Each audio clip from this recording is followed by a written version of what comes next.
Albert I'm worried about. Do you know, that's fair.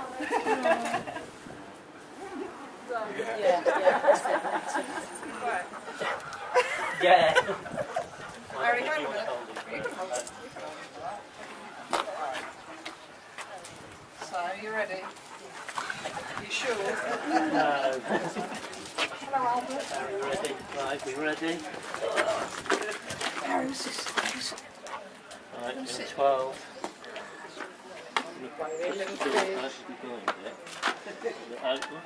Yeah, should do. Good, we're going to open it. Oh, you've got both doors open. There we go. Yay. Right. Ready, sis? Sit. Yeah. There, open, Harry. So, I'm gonna show you a hug. I'm gonna give you a hug. Yeah, just do it. We're just gonna go for that. How's Go that? for that. Yeah, that'll work. Come on in, Harry. Harry, go for it. No. Oh, yes. Yay! Well done. Love it.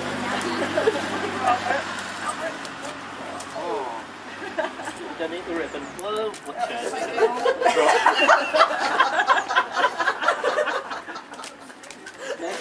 Come on. Harry, look. Here. Albert has it. Mind the drawing pin. Yeah, I'm looking at drawing it. It's turned You're gonna over. sit. Okay. You're gonna sit. You're gonna sit. Well done, Albert. Well done, Turned Harry. over. There we go. Well done. Yay. Hey, thank you. Yeah, Okay. you can come in, Harry. He's getting joined. Another picture taken. Come on. Sit. Sit here. Yeah, I'll get you a sausage in a minute. Tim? The photographer's gone. He's taking Albert. Albert. Martin. Okay. Wave at Martin.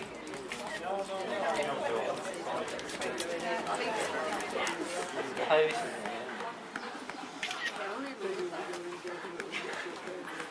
Look at it, we're both kneeling at your feet like that.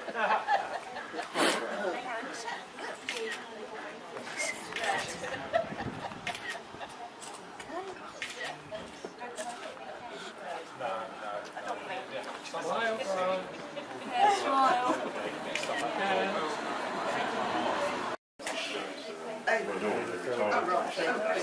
Oh, do they?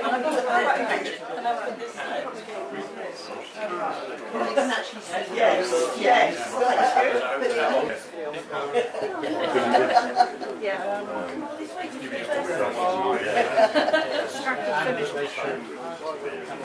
Yeah. You wouldn't understand. It's only the map people that are left, have you noticed? Yes, I have. Yes, but we give you. Yeah, that's Carol, isn't it? Yeah. Except me. He said the mad people except me. It's a cool. Demi. Stay here. Fussy. Come around here. Come here. Make a fussy. You watch. You listen. Oi, Albert, Theo, should be back in the car. No, I'm not. Just firing up. It wasn't kind of like. I thought you'd learned It was a last night. pause for effect. So there's no pause for effect. So it's just waiting for Apple to get it. Yeah, so many. Might be a long wait. It'll be along in a minute. Oh, Albert. You're excited. Yeah, you Don't explain to you moaning, Albert. What's the matter, Albert? What's the matter? Harry's new book. Company's going to come out like the first. Right down. Right down. Right down. Alright. It's like reading a nursery. Pressure on. Are we all sitting Yeah, comfortably? I thought it was actually sat in the chair. So, Well, just here. Harry's ready anyway. So, That's alright. so no Harry was a phrase I had heard quite a lot since coming to life forever.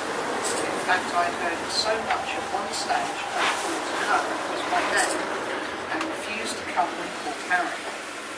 This was obviously the cause of much blustering by the boss, who not only repeated Harry over and over again, but also got louder and louder as if shouting the word would make a difference. The boss knew I was trouble from the age of 2 weeks when she chose me. Well, that what she say, but me not know what she mean. When the boss picked me up for the first time, I made my mark and peed on her. Something that has followed me through to adulthood, I'm proud to say. I have been known to pee on most of our guests and visitors at various stages of my life.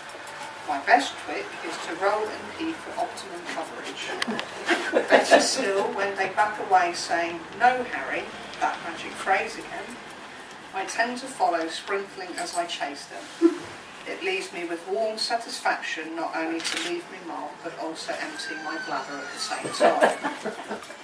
At the age of 7 weeks, I was unfortunately removed from the comfort of my brothers and sisters. I can hear you all going, "Oh, how sad and cruel." The truth is, this was for their own safety.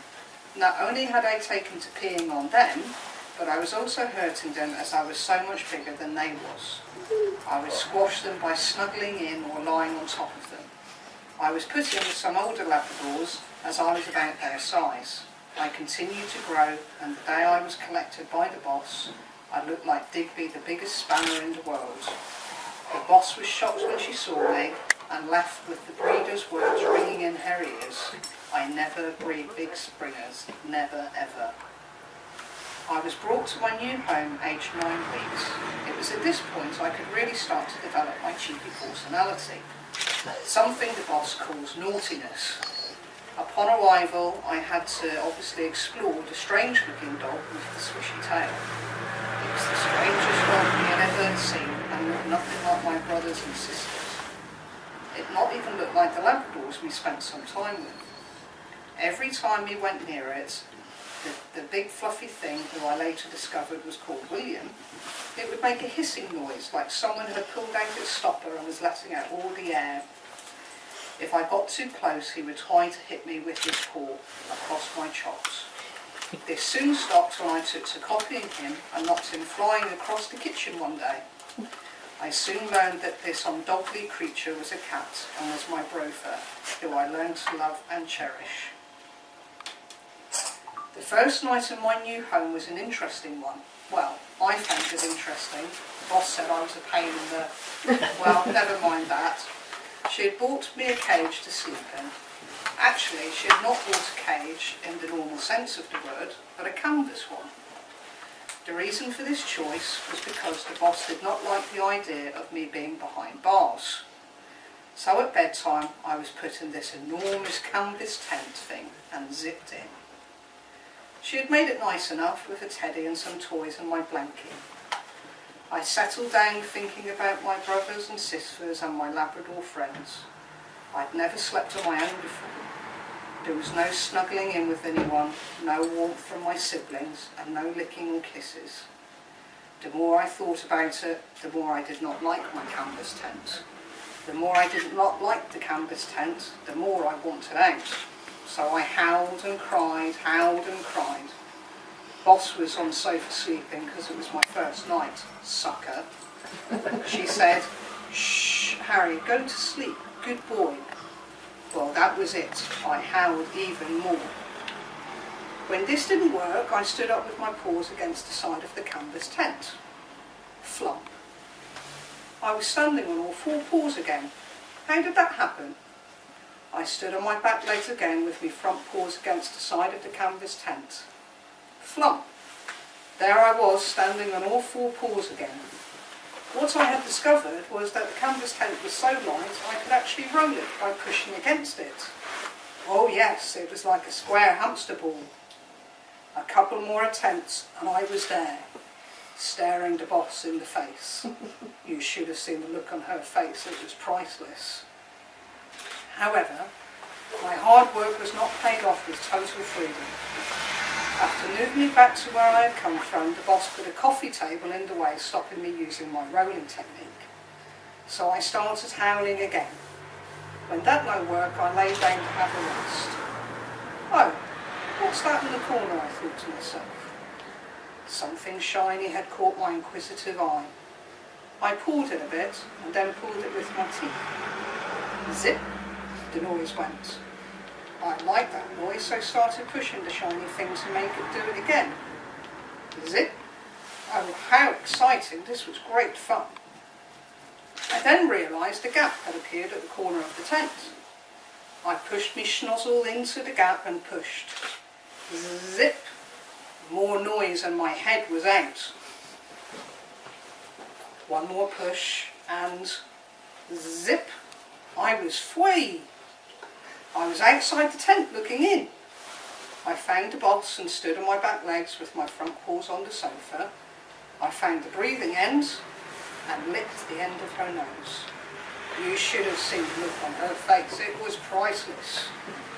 I spent the rest of the night snuggled up to the human. Next day she bought a proper couch. There you go.